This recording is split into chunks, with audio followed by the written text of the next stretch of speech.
Video like जरूर कर लीजिए और ऐसे वीडियो लगातार फ्री में पाने के लिए चैनल को तुरंत सब्सक्राइब कर लीजिए और बेल आइकन को जरूर टैप कर लीजिए ताकि आगे भी सारे वीडियो आपको मिलते रहे। यूट्यूब में फॉलो करते हैं तो प्लीज ये वाला फ्री टेलीग्राम चैनल जरूर ज्वाइन कर लीजिएगा। सारे नोटिफिकेशन सारे अपडेट यहीं पे आते हैं, ध्यान रखिए। Hello everyone, welcome to our by study for civil services. Myself Alka Pandey. तो दोस्तों, हम देख रहे हैं इंडियन इकोनॉमी और उसमें चलिए शुरू करते हैं रीजनल रूरल बैंक से। ठीक है, तो देखिए ये क्या होते हैं। Regional rural banks RRBs were established in 1975 by ordinance issued on 26 सितंबर 1975। ठीक है, इसका इस्टेब्लिशमेंट 1975 में हुआ है। आगे देखते हैं, in these banks 50% capital is invested by central government, 35% is by commercial bank and 15% by the respective state governments. ये याद रखिएगा, बहुत ही ज़्यादा इंपॉर्टेंट है। रीजनल रूरल बैंक जो होते हैं उसमें 50% रेशियो जो होता है सेंट्रल गवर्नमेंट के द्वारा होता है, 35 जो होता है कॉमर्शियल बैंक के द्वारा और 15% जो होता है उसमें रिस्पेक्टिव स्टेट गवर्नमेंट का हिस्सा होता है। ठीक है, तो 50, 35, 15 ये रेशियो याद रखिएगा। आगे है, this bank is dedicated to institution for rural finance. According to the provision of Regional Rural Bank Act 1976, its objective to link the rural economy with the agriculture, trade, commerce, industry and other production activities by providing credit and other facilities, especially to the small and marginal farmers, agriculture laborers, artists and small entrepreneurs। ठीक है, तो देखिएगा इसमें क्या है, इसमें rural economy को बढ़ावा देने के लिए ये है आपका एग्रीकल्चर में, trade, commerce, other production activities के लिए, इसमें क्रेडिट और अदर फैसिलिटीज़ देने के लिए। तो आगे है, अगला आपका आता है, ये तो हुआ आपका रीजनल रूरल बैंक। अब देखते हैं कोऑपरेटिव बैंक। ठीक है, तो कोऑपरेटिव बैंक्स क्या होते हैं। Cooperative banks are those banks whose formation and functioning are on the basis of cooperative. ठीक है, in most parts of the world there are cooperative banks with deposit people's capital and lend money to the people।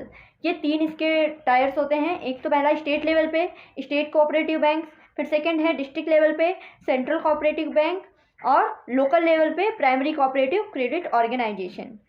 ठीक है, आगे बढ़ते हैं, अगला है आपका इंडस्ट्री सेक्टर। ठीक है, इंडस्ट्री सेक्टर में हम देखेंगे नवरत्ना, महारत्ना और मिनी रत्ना कंपनीज। तो चलिए इसको देख लेते हैं। सबसे पहले है नवरत्ना कंपनी। ठीक है, it is a distinct class of public undertaking. This concept was started by state government of India on 22 जुलाई 1997। ठीक है, 22 जुलाई 1997 से 1997 से ये स्टार्ट हुआ ये concept. This had the potential to emerge as huge enterprises at the international level and primarily presently the number of Maharatna companies is 13। ठीक है, इस समय महारत्न कंपनी जो हैं वो 13 हैं। चलिए ये 13 ही हैं, तो इनके नाम देख लेते हैं और फॉर्मेशन ईयर देख लेते हैं।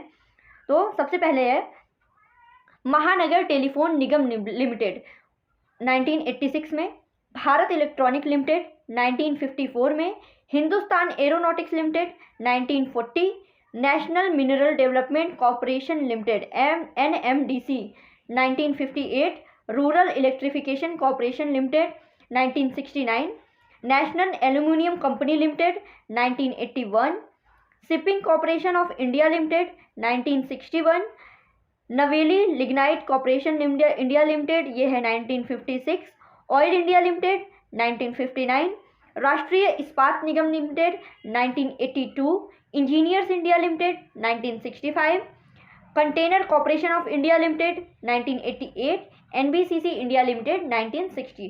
ठीक है, तो देखिए बहुत ज़्यादा इंपॉर्टेंट है। एक तो पहले इसमें ये पूछा जा सकता है 13 में से एक अलग कोई ऑप्शन दे देगा, आपको बताना है कि कौन सी महारत्न कंपनी है या कौन सी नहीं है। सेकेंड टाइप ऑफ क्वेश्चन ऐसा बन सकता है और थर्ड टाइप ऑफ क्वेश्चन ऐसा बन सकता है कि आपको फॉर्मेशन ईयर पूछ दे या फिर उसमें मिलान करने को पूछ दे, लिस्ट दे दे कि कुछ 4 कंपनियों के नाम दे दे, 4 ईयर दे दे, आपको मिलान करना है फॉर्मेशन ईयर से। ठीक है, तो ऐसे 3-4 टाइप के क्वेश्चन इससे उठ के आ सकते हैं। आगे देखते हैं, these Navratna companies can invest up to 1000 crore. ठीक है, आगे है महारत्ना कंपनीज के बारे में देखें। It is the special category of Navratna. ठीक है, नवरत्ना कंपनी की स्पेशल कैटेगरी है ये।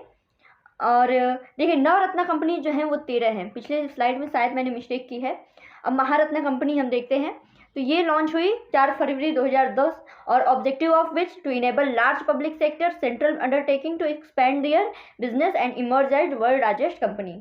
Eight present the number of Maharatna companies is 11। ठीक है, और ये क्या है, these Maharatna companies can invest up to 5,000 crore rupees. वहीं नवरत्ना में क्या था, they invest up to 1,000 crore rupees. ठीक है, आगे देखते हैं तो इनके भी नाम देख लेते हैं। ये हैं आपकी ये कब इनका इस्टेब्लिशमेंट हुआ और कब ये नवरत्ना से महारत्ना कंपनी बनी और उनका हेडक्वार्टर। ठीक है, तो Indian oil corporation limited establishment year है इसका 1964 और महारत्ना कैटेगरी में 2010 में आई। इसका हेडक्वार्टर है न्यू दिल्ली। ठीक है, national thermal power corporation limited NTPC 1975 में इस्टेब्लिशमेंट, 2010 में महारत्ना स्टेटस और हेडक्वार्टर है new Delhi. Oil and natural gas corporation limited 1956 में इस्टेब्लिशमेंट है, 2010 में महारत्ना कैटेगरी और इसका हेडक्वार्टर है देहरादून। ठीक है, हेडक्वार्टर जो देखिए थोड़े अलग अलग वाले दिखते हैं ना, काफ़ी ज़्यादा इंपॉर्टेंट है। आगे है steel authority of India limited 1973, 2010 में महारत्ना कैटेगरी, हेडक्वार्टर है न्यू दिल्ली।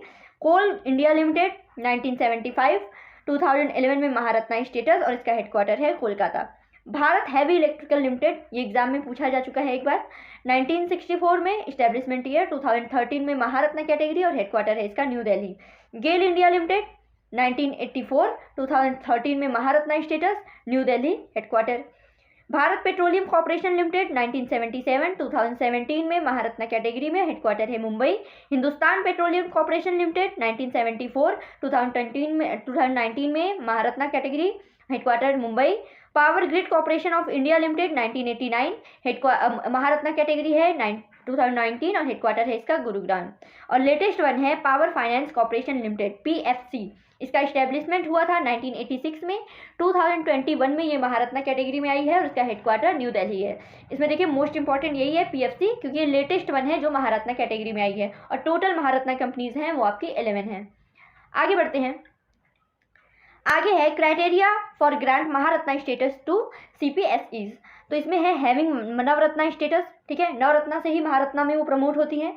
आगे है listed on Indian stock exchange with minimum prescribe public share holding under SEBI regulation. ठीक है, जो आपकी prescribe minimum public share holding है वो होनी चाहिए। And average annual turnover of more than 25,000 crore during last 3 year. ठीक है, और एनुअल नेट वर्थ कितनी होनी चाहिए, 15,000 करोड़ ड्यूरिंग लास्ट 3 ईयर।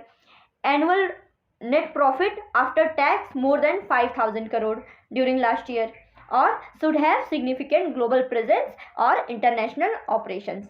ठीक है, तो ये हो गई आपकी महारत्ना कंपनी है। आगे है मिनी रत्ना कंपनी, इसके बारे में देख लेते हैं। तो ये तो टोटल है आपकी 73। ठीक है, याद रखिएगा नवरत्ना 11 है, नवरत्ना 13 है, महारत्ना 11 है और मिनी रत्ना ये आपकी 73 है। तो mini Ratna company was started by government of India in 2002 और mini Ratna companies are allowed to enter into joint venture with they can also open foreign officers within certain limits. And ये जो है इनको 2 category में रखा गया है, एक तो कैटेगरी 1 है, कैटेगरी 2 है। ठीक है, तो देखते हैं कैटेगरी 1 के लिए क्या क्राइटेरिया है कि which have made profit in last 3 year continuously, pre tax profit is ₹30 crore और मोर, और have positive net worth is eligible to be considered for grant of mini Ratna 1 status. ठीक है, और ये मिनी रत्ना 2 है। टोटल ये 73 हैं, याद रखिएगा। इसका नाम तो काफ़ी ज़्यादा है, इतना इंपॉर्टेंट इसीलिए नहीं है, बट एक बार देख लीजिएगा ये सबका नाम। आगे है जो कैटेगरी 1 है। ठीक है, category 1 undertaking can invest up to 500 crore और the times of their assets whichever is less. और कैटेगरी 2 क्या देखा, can invest up to 300 crore और 50% of their assets whichever is less.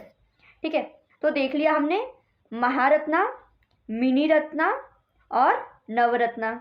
ठीक है, इसमें नवरत्ना कितना थी, नवरत्ना 11 कंपनियां थी जो कि 1000 करोड़ रुपीस तक इन्वेस्ट कर सकती हैं। महारत्ना नवरत्ना की ही स्पेशल कैटेगरी है जो कि 11 हैं और 5000 करोड़ तक इन्वेस्ट कर सकती हैं। मिनी रत्ना में 2 कैटेगरी है, कैटेगरी 1 जो है 500 करोड़ तक इन्वेस्ट या फिर 50% विच एवर, हमने क्या देखा 300 करोड़ रुपीस और 50% विच एवर इज लेस।